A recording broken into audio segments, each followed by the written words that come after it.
Just make sure the small parties and wheelbarrows he's introducing go nowhere.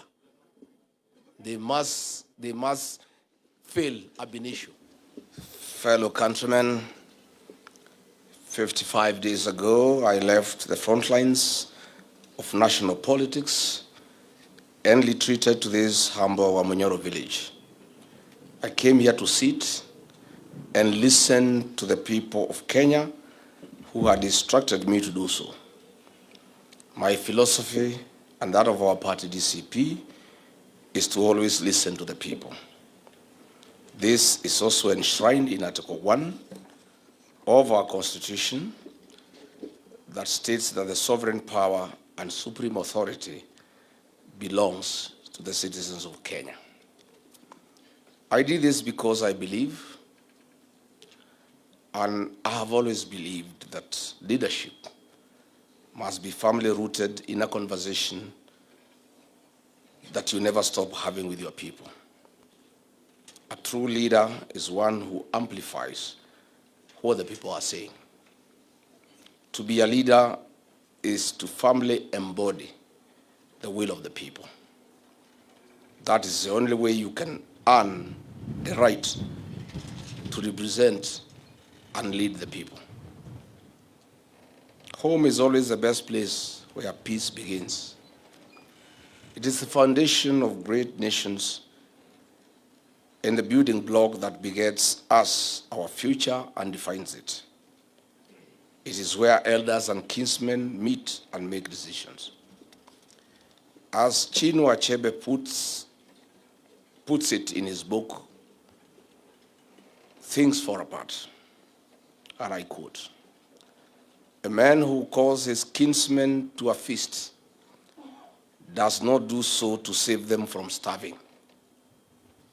They all have food in their own homes.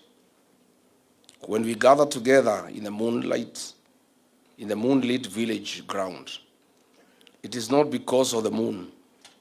Every man can see it in his own compound. We come together because it is good for kinsmen to do so." I retreated to this small village, not because there was no any other place I could have gone and listened. I did this because the prevailing state of our nation is very dire, and this has continuously bothered me, just like it has bothered 55 million Kenyans. Kenya was and is falling apart. I retreated to listen to Kenyans who, for far too long, have remained unheard. When we began, we never knew it would have been this phenomena as it has been. We took 45 days, but it is stretched to 55 days to allow us to listen more and allow Kenyans from all walks of life the opportunity to be heard. My countrymen, first and foremost, I thank God for His grace and guiding this task to a joyful finish. I also appreciate my family, my wife, Reverend Dorcas, and my sons, Kevin and Keith, for their support and unwavering love. I also thank my neighbors, my advisors, and my personal staff for their support and sacrifice throughout these days. I've been here in the village, and I want to thank all leaders, both elected leaders and aspirants for our party, and those in the United Alternative Government for their visits, advice, moral support, and encouragement over the last 55 days. I deeply appreciate the thousands of Kenyans who came here for rigorous conversations and debates, Kenyans who called in and whom we held countless virtual meetings late into the night. I assure you that your views and opinions have been heard, and I hold them dear to my heart. Fellow countrymen, since independence, Kenya has stood strong. The people of Kenya are resilient. We are known world over for whom we are: God-fearing, strong-willed, hospitable, law-abiding, industrious, hard-working, patriotic, resolute, affirmative, honest, and peaceful. Kenyans hold values as spelled out in our Constitution. Our new Constitution brought forth great changes to our development agenda, well-being, and our democracy. It is a great foundation of our nation and a strong pillar of who we are and the future we look forward to. My countrymen, the 55 days have been significant, painted with debates, meetings, new ideas, new freshness of the people, happiness, and rigorous consultations. Evenings were great with my family, a few friends and neighbors. Sometimes the days were painful when I would hear what Kenyans have gone through in the last 4 years. Other days we could sing and pray. Other days I would just sit alone and reflect too much into the past, present, and the future. I also took time in late night hours to read widely and make random calls to Kenyans across the country and abroad. My countrymen, the last time I made this journey to Amonyoro for consultations, I took the advice given by the people. They instructed me to form a vehicle and a listening tool, a political party that listens to them. They further instructed me to look for allies from across the country. Out of that conversation then came the democracy of the Citizens Party and the many allies I now have, my cousins, my in-laws, my brothers and my sisters. We are now a family, the United Alternative Government of Kenya. It is for this reason that in the last 16 months, the DCP party has since become a permanent fixture in the national conversation and the journey to liberate our republic. I can confirm today that the future is indeed green. Ladies and gentlemen, we all know that in 351 days, on the 10th of August 2027, less than a year from today, we shall go to the general election to elect a listening president and caring leaders. What we have now, a majority are boisterous, callous, dictatorial, and they have itchy fingers. Kenyans who visited me told me that the final stretch of the race is upon us, and once again, as a leader, I needed the people to guide me. I needed to hear their expectations, what they wanted the United Alternative Government to become, what they wanted to see from us, and when we finally remove this government, what the next government must do. Delegations of clergy, political leaders, elders, aspirants, professionals, youth, women, retired civil servants, serving civil servants, members of the civil society, grassroots and opinion leaders from every corner of our country came to visit me and discuss a wide range of national issues.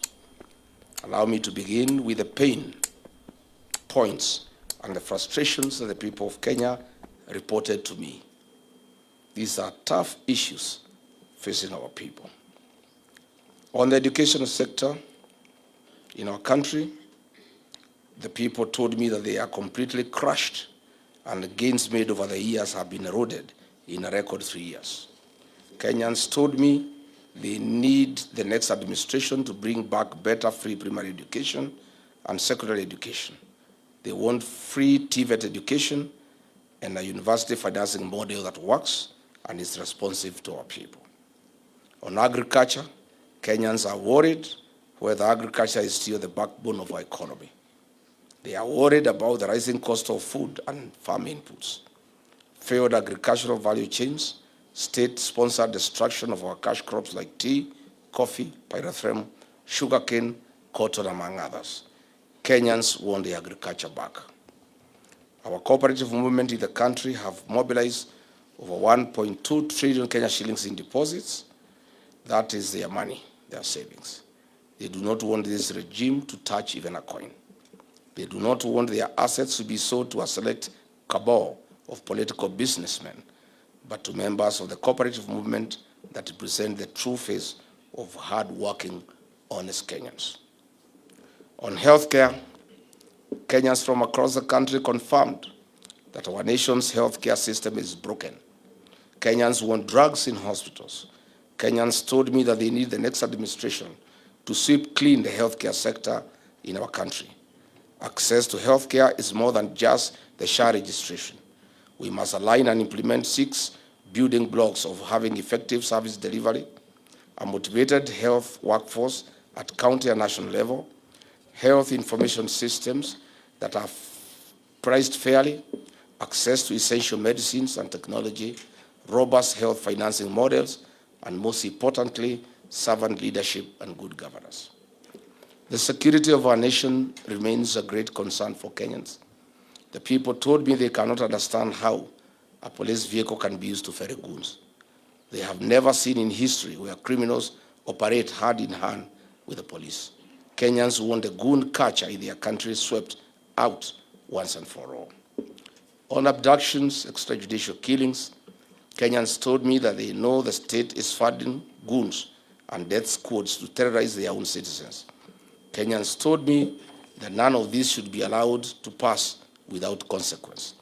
Someone must pay, not just for the crimes done today, but for posterity. We need to do it so that every government that comes after this one understands in its bones that to walk this violent path is to invite a personal reckoning. Just to be clear, when Kenyans said consequences, they didn't just mean for the foot soldiers who pulled the trigger or drove the vehicles. They mean the ones who sat in comfortable offices, coordinated and signed off and declared war on their own people, and they must start trial. They must be prosecuted. They must be convicted. They must serve as an example to all. The people of Kenya are crying for justice. This is the bare minimum for the United Alternative Government once we get into power on 10th August 2027.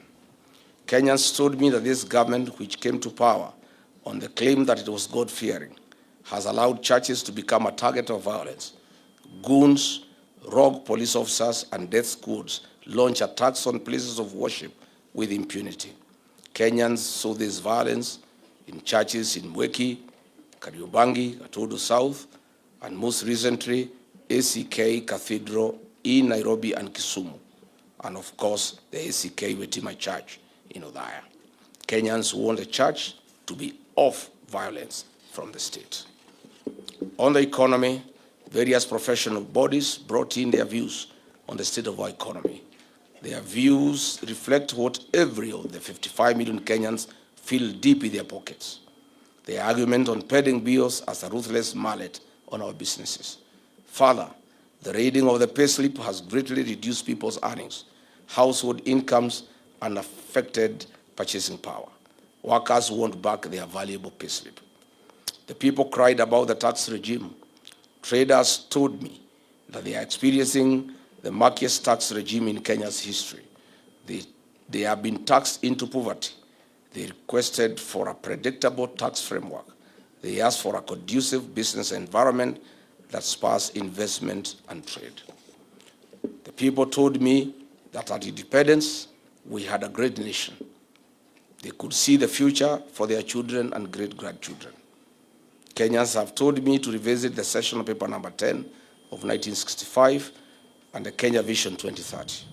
This is not just about revisiting, but use this as a blueprint to give Kenya a vision that transcends political rhetoric.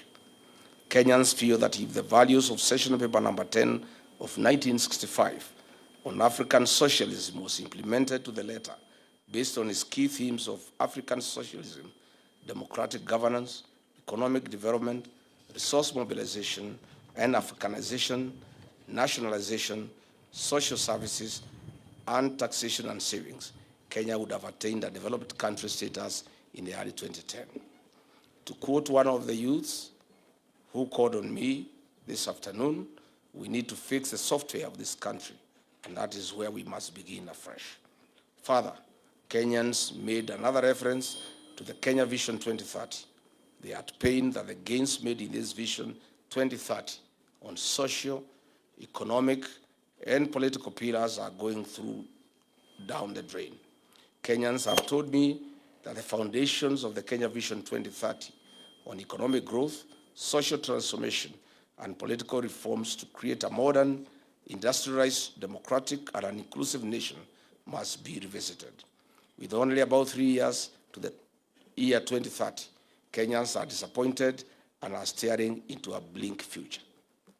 Professionals express their displeasure that if this vision were implemented fully and targets achieved by the year 2030, our nation would have realized its demographic potential in the early 2040s, and this is where our republic would have transitioned to a mature high-income economy and a high-productivity nation.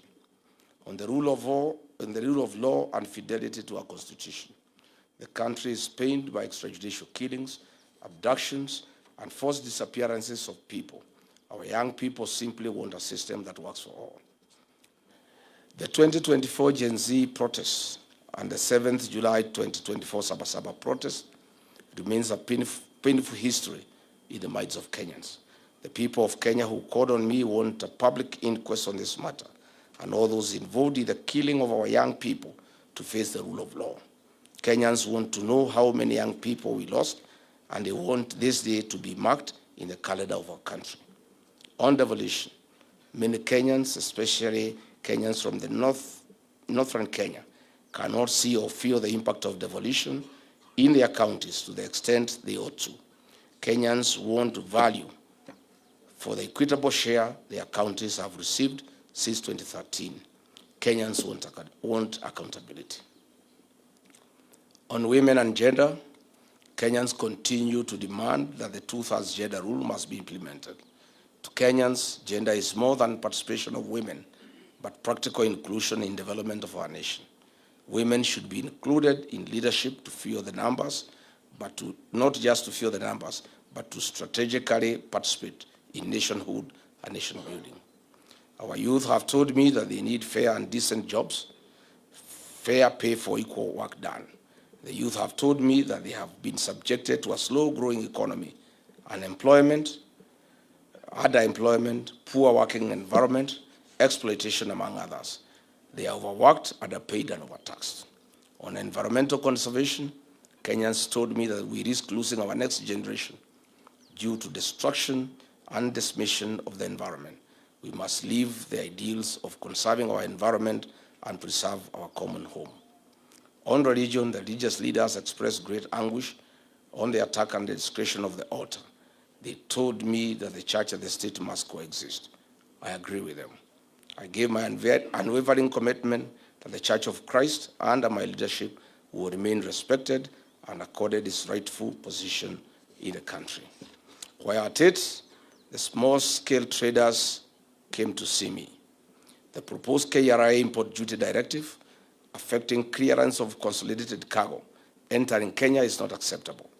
The traders have told me that increasing duty from 2.5 million Kenya shillings to 3.5 million Kenya shillings per container will be painful, not only to the importer, but also painful on the final consumer. Kenyans are saying this must be stopped on the tracks. Kenyans have informed me that the Kenya Information and Communications Amendment Bill 2025, currently before the National Assembly, having undergone its first reading in July 2026, is punitive. The bill, Kenyans have told me, breaches the right to privacy under Article 31 of the Constitution of Kenya and the Data Protection Act, among others.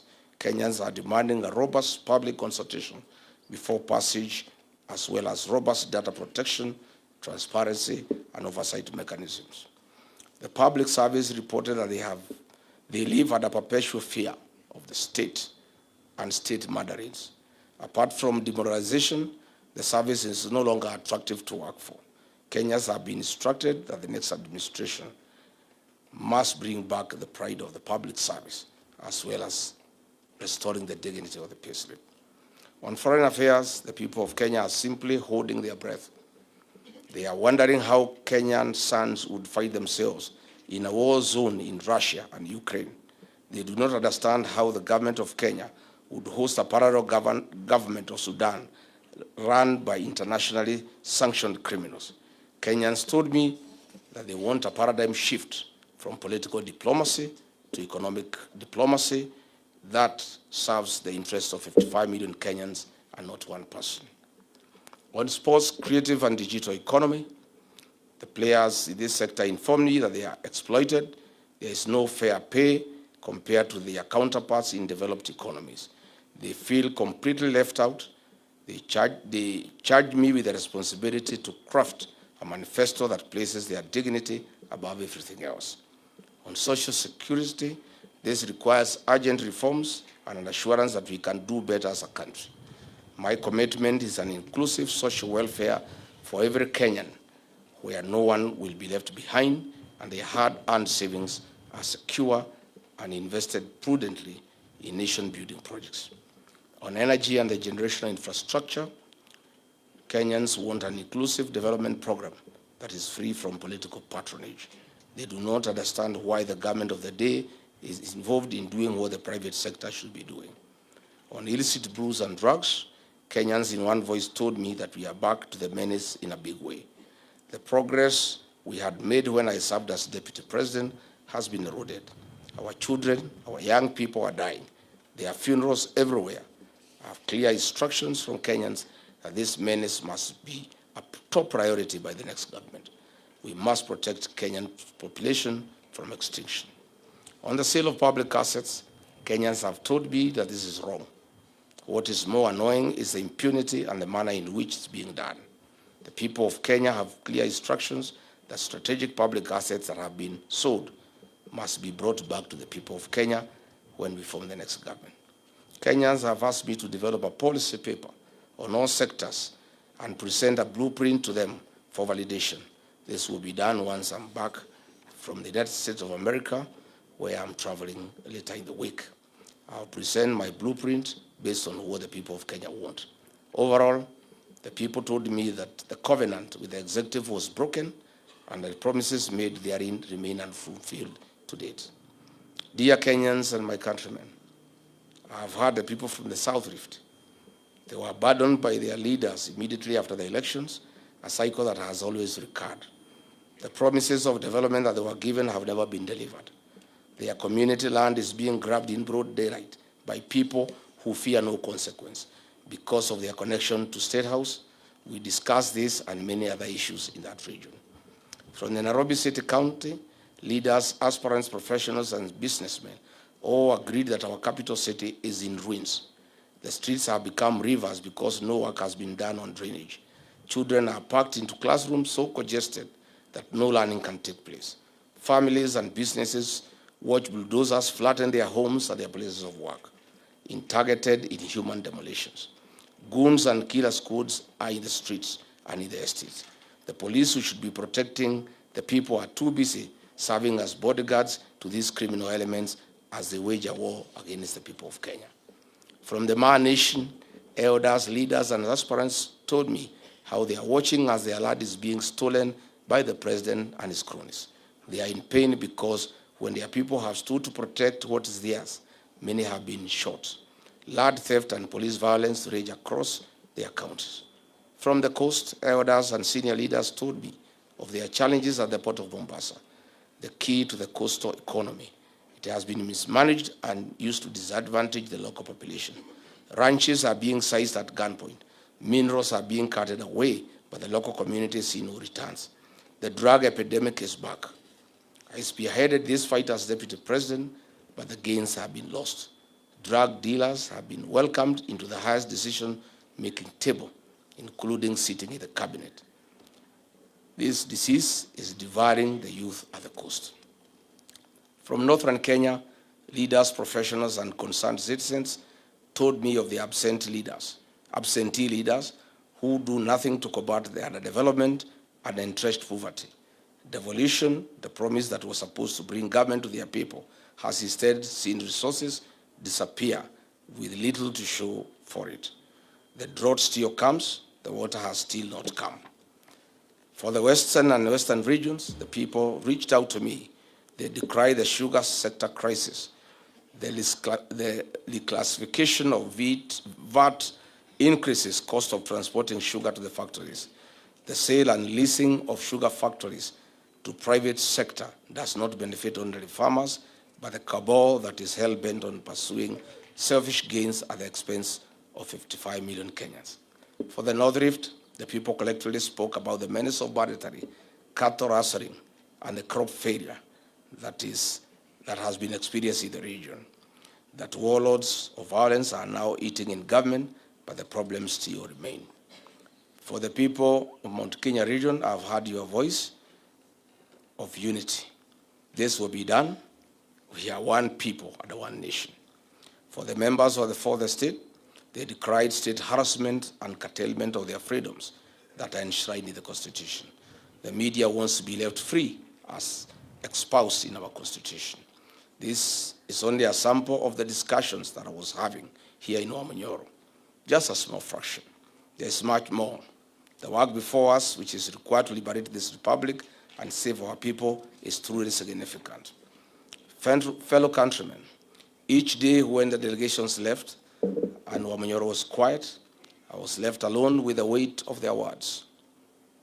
That weight was very heavy on my shoulders. I have said this before and I'll keep saying it so that Kenyan people know that I have not forgotten. I helped bring this administration to power. I rallied my people, my resources, my networks, my energy, and my ability to move people to put this government into office. So, when I hear how you are suffering today, I hear it as a man who must answer for his party needs. Some have looked at how hard I worked to fight the excesses of this government. Some say it is out of bitterness. I think they are forgetting that I spoke up when I was still in office. Recall the Gen Z protests and the massacre that followed.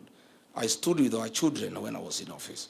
Some people still say that I'm speaking because I'm no longer in government. The naysayers are all wrong. So let me be clear once and for all about what drives me. I do what I do because I have a responsibility to do it. Where I come from, when your heart causes harm, even the harm you never intended, you cannot walk away. You do not make excuses. You apologize, and then you do whatever is within your power to make it right. That is exactly what I'm doing. I played a big role in bringing this government into power. It is hurting Kenyans. I'm playing an even bigger role to set it home come 10th August 2027 on the ballot. My countrymen, listening to the delegations who came here to see me, Kenyans have identified 3 objectives that have been instructed to pursue and accomplish on their behalf. Objective number 1, I have been told I must use everything in my power to keep this government accountable while using every legitimate means available that will call out, stop, and break any scheme that is engineered by this government to loot taxpayers' money or oppress the people of Kenya. This, I promise, I will do day and night. Objective number 2, the people have told me unanimously that for us to correct the evils that bedevil this country, William Ruto must be one term and must be sent home. That message was clear. To achieve that, I have been told and I'm persuaded that the United Alternative Government must identify one presidential candidate to face William Ruto in the next general elections. Kenyans have made it very clear that we cannot gamble or take any risk that might bring William Ruto back. Kenyans are persuaded that we must do whatever it takes, including sacrificing our own personal political ambition, to identify one single presidential candidate. This is the only way to set this brutal regime home. One way and one round on 10th August 2027. I have been so persuaded. Objective number 3, Kenyans have told me that they have analyzed and decided that Rigathi Gachagua needs to be the preferred presidential candidate of the United Alternative Government 2027 general elections. Kenyans have instructed me to persuade my colleagues that I'm the best bet to guarantee a first round win, and that in their assessment I have the energy, I have the trust of the people, I have the leadership qualities, I have the experience, the infrastructure, the capacity, and the political network to deliver that victory. They have told me clearly that in the event that my colleagues persuade me otherwise, that I should not be the single presidential candidate. I should not in any way be the reason why the United Alternative Government should fail to have one single presidential candidate. In a nutshell, they have told me that in case I am not picked as the single presidential candidate, I and my supporters must back to a man, whoever is chosen to be the single presidential candidate. My countrymen, there comes a time in life when a patriot must make sacrifices for his nation. That time is now. As I leave Wamonyoro today, the road leads to only one place now: forward to 2027, forward to the liberation and restoration of our country's dignity, and forward to the Kenya you have been yearning and aspiring for. I'm ready to walk this road with you, and I stand ready to take on this fight. I assure you that the United Alternative Government is committed to ensuring fair, transparent, verifiable, credible, and democratic 2027 election and the liberation of the Kenyan nation and the restoration of the dignity of the Kenyan people. May God bless Kenya. May God help us liberate our great nation. I thank you.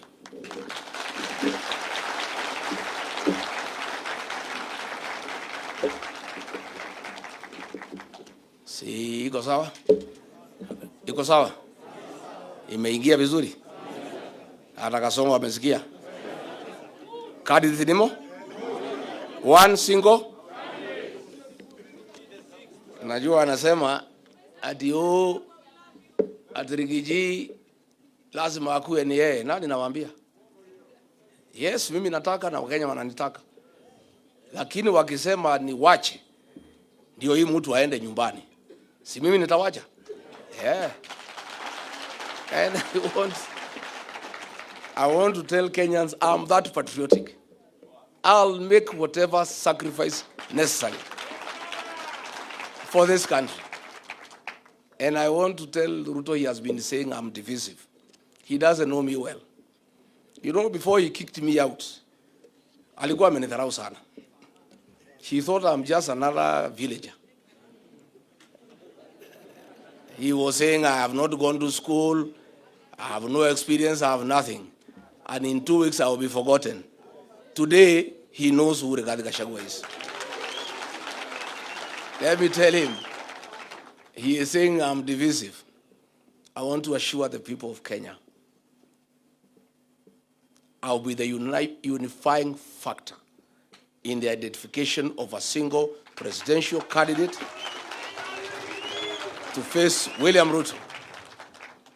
And my people here in the mountain have now told me that the consolidation of the mountain is complete. The mountain has even been enlarged with Mount Kenya South and Mount Kenya North.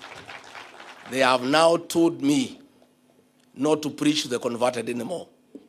They have told me to go out to Western Kenya, to Coast Province, to Rift Valley, to all corners of this country and look for support for myself or whoever is picked as a single presidential candidate. So hapa mlimani nimewachia vijana wasukume. Si ndio? Si kazi imeisha. Yeah, you cannot go to fish in a basket. Hii watu ya mlima tayari tumemaliza. Na mlima sana ni kubwa. And I didn't want to put it here. The people of the mountain have told me, because we're also here, in their own right, that they have decided that William Ruto cannot get their vote. And they have also told me they are willing to vote for anybody else, even if it is not me, provided it is not William Ruto. And that is the situation. So I'll be going to other parts of Kenya. I'll spend time in Nyanza, I'll spend time in Western, I'll spend time in the coast. I'll be everywhere The work of consolidating the mountain, unifying it, is complete. There is nothing else to be done here. So hapa ni kuja tu nyumbani kuangalia ng'ombe na kurudi. Kuna kazi ingine nimebakisha hapa. Watu hapa wamemalizana na I'm happy and I want to say let everybody consolidate.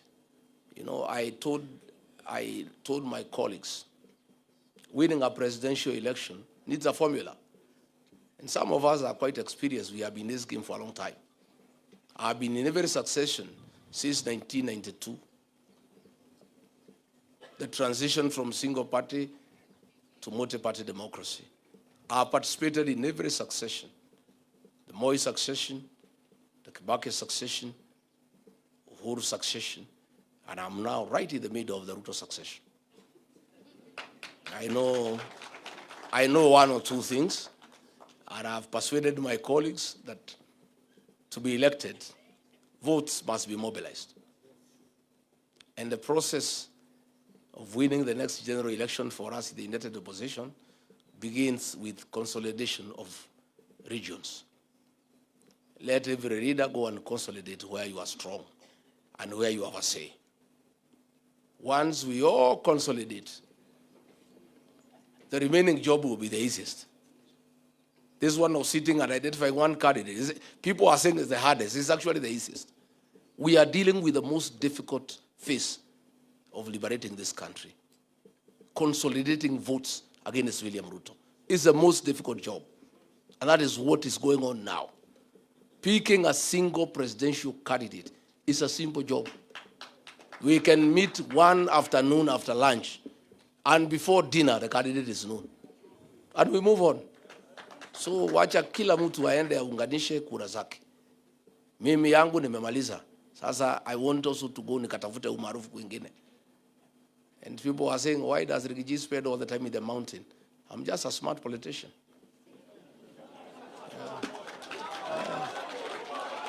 How do you go to ask for support elsewhere before you consolidate your own? Charity begins at? Now I can go comfortably to Western Kenya and say, hey, I have consolidated 80 million. Please, can we partner? And then I'm listened to because I'm a serious guy. So people are blaming, oh, you mtu atoke mlimani. Now nimetoka. I was in Kipsigis land. I was received like a king. Yeah. The man nation I've conquered. Hapo yote ni Rigiji na DCP. Kipsigis naendelea na it's going on very well. Kanairo nimemaliza. Sasa so nataka sasa ningangane na Western, si ndio? Na Coast and the rest of the country. And we are working well with our colleagues. And everybody is doing a good job. I'm particularly very happy with what is happening in Western Kenya. I'm very happy. I'm also very happy with what is happening in Nyanza. I'm very happy. I am very happy.